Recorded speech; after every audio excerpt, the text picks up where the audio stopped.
Greetings, this is Dr. Carlson, and this is a review of Chapter 2, the focus on web design. Here are our key student learning objectives for this particular chapter. We'll look at different design philosophies and the web page elements associated with them. We'll look at what kinds of dimensions on which ad and landing page should match in order to encourage conversion.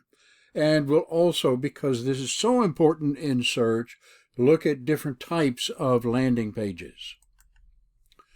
So let's talk about a basic design framework. First, let's design for usability. And with that, conversion. Our focus is on conversion. I'll share with you the three key questions, and we'll examine them in terms of what segments are there in your web design, but not the least, but probably the most important, is for simplicity's sake, designed with mobile in mind first.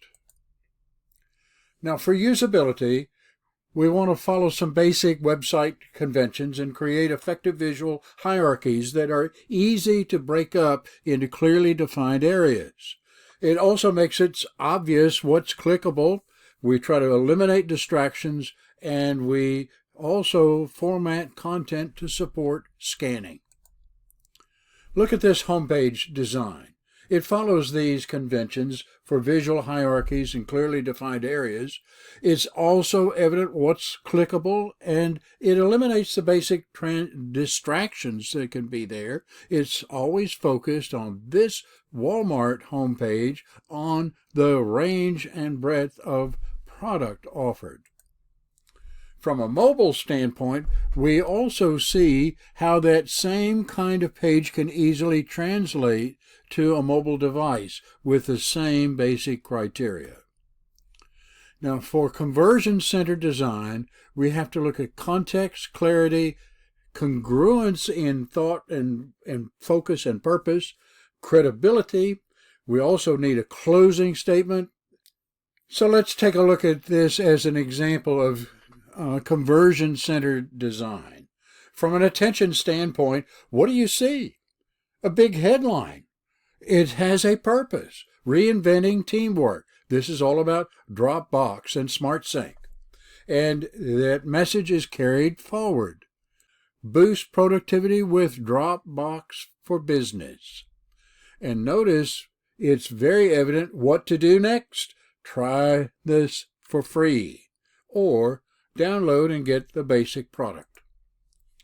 So it answers the three questions. What are you offering? And why should I pick you? And what do you want me to do next? So in this example for drop shipping simplified, what are you doing? Pretty evident with that title, isn't it? And why should I pick you? Well, we've got a whole set of statements here that effectively are testimony as to why this is the appropriate product to solve a shipping problem. So what do you want me to do next? Very evident in the mobile version. Try it for free. Now look at the segments of any web page, whether desktop or mobile. The search versus category navigation kind of idea. Browse versus directed shopping. There are a couple of different ways in which we can approach this. Our product category is very evident. And can we distinguish between new versus returning customer? For new customers, we want additional information and maybe present additional reasons to buy. For returning customers, we want to make it real convenient and easy to shop. So let's look at these segments again. Here at the very top, we have a search bar set up on this Best Buy site. So rather than trying to peel through a whole set of product categories per se, we can search immediately for the one of greatest interest to us. Yet at the bottom, it also kind of gives us a scrolling horizontal scroll to see different kinds of products that are featured. Same is true in the mobile version. So keep in mind, when we talk about mobile, we're designing for a smaller screen, and it's still got the features and content that we will see in larger screens. It's just condensed and more enhanced in terms of what's available. Let's take a mobile example for these two pages. For this page, we have the mobile on the left-hand side, which tells us exactly what the deal is. In the right-hand side, we see the same product and an in-depth view of the product and all of the features and opportunities here. Here we get the basic idea across of the particular monitor. So take a closer look.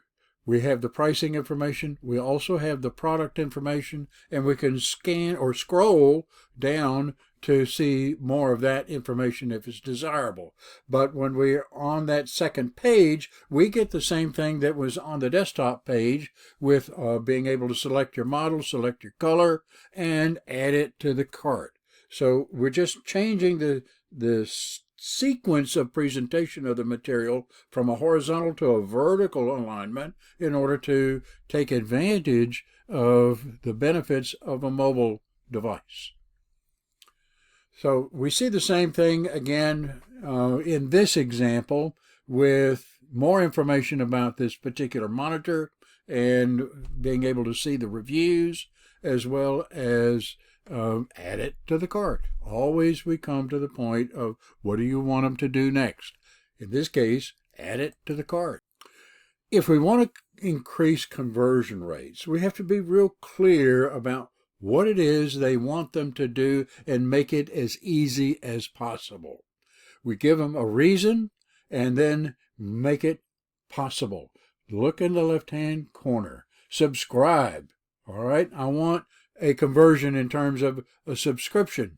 But at the same time, I'm offering a product with a mix and match scenario so I can move more quickly to a cart.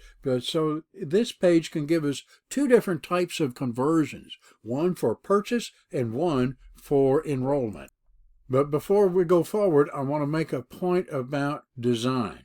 We have this subscription box, and there's a major error in where it is located on the screen because it's covering up our button for initiating the shop.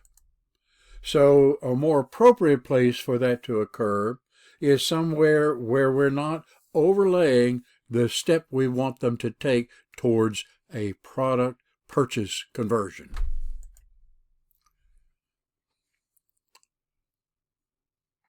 Now I'm going to introduce you to a product called grip6.com. This is to optimize pages and to initiate variations to give us a form of an A/B test environment.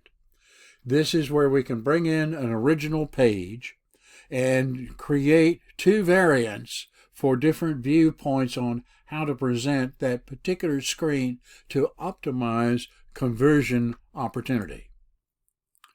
And we run it with an A/B test, and we see the number of sessions that we get off of the original, the conversions, and our conversion rate.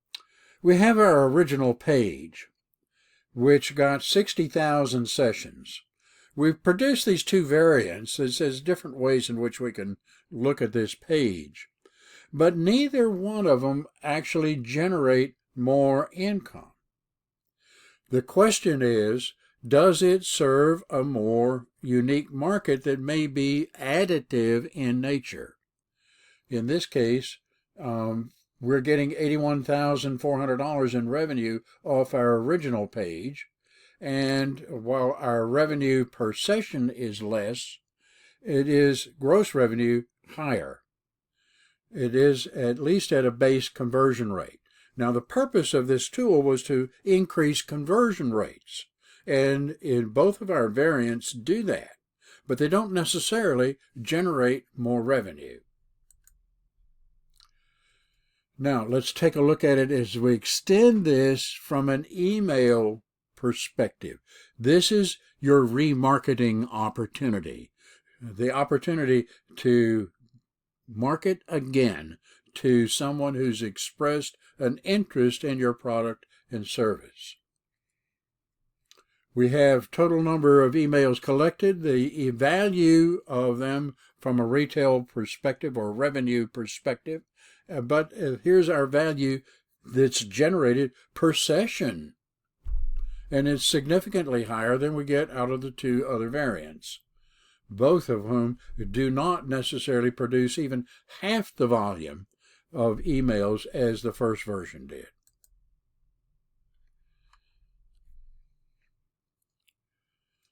So let's take a look at our total value per session.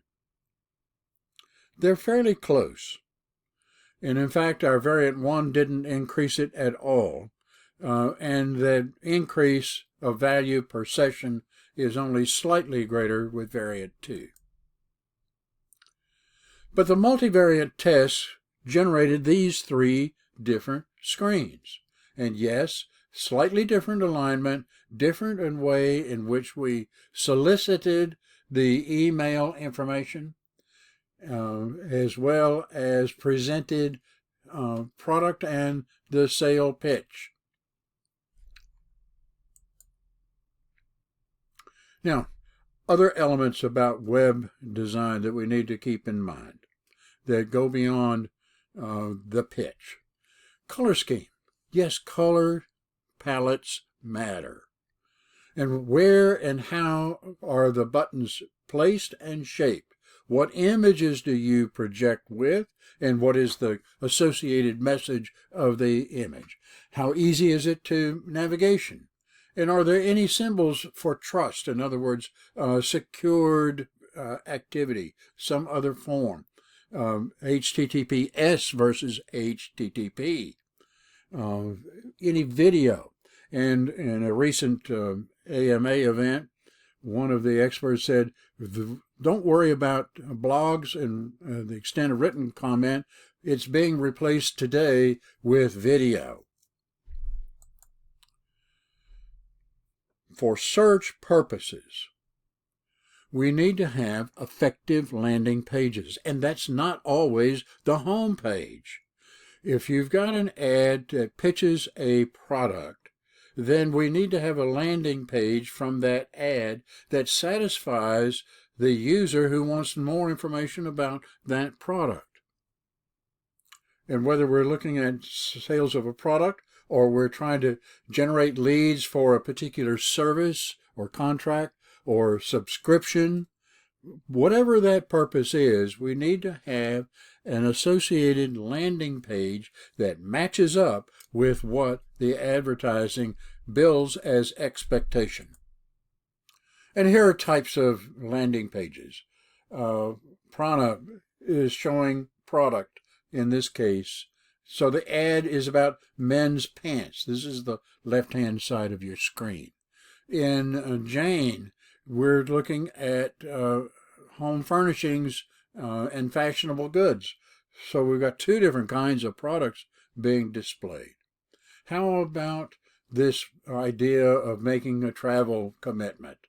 You get more at Hilton.com. Definitely a strong message. So look at your mobile landing page and where it might take you on a desktop landing page. In this case, you've expressed an interest in a product. We're taking you directly to the product information and all the variants in terms of color and size. For the Hilton.com, what are we offering? You'll get more at Hilton. Well, this is get more out of summer and a summer sale associated with it. Obviously, we can look at different kinds of destinations, different seasons, all kinds of messages that are unique can be built for a timely fashion based upon a simple tagline, you get more at Hilton.com. Now, the other question here has to do with finance. This is a good example. This is for Transamerica. And are you asking the right questions? Extend your value with wealth and health. Kind of a good pitch there. So what does this bring us to in terms of a desktop landing page? Ask the right questions. Begins with what matters most. For the product for Jane, this is a feature product, which is, in this case, a bench. The picture takes us directly to a product page, again with all the variations and product details. And last but not least on this is this idea of a snack and living healthy, eating healthy. And we take it right to satisfying this with product information about the crunch. So there you have it. A quick review of fundamentals of web design for usability and conversion. It answers the three questions. What are you offering? Why should I pick you?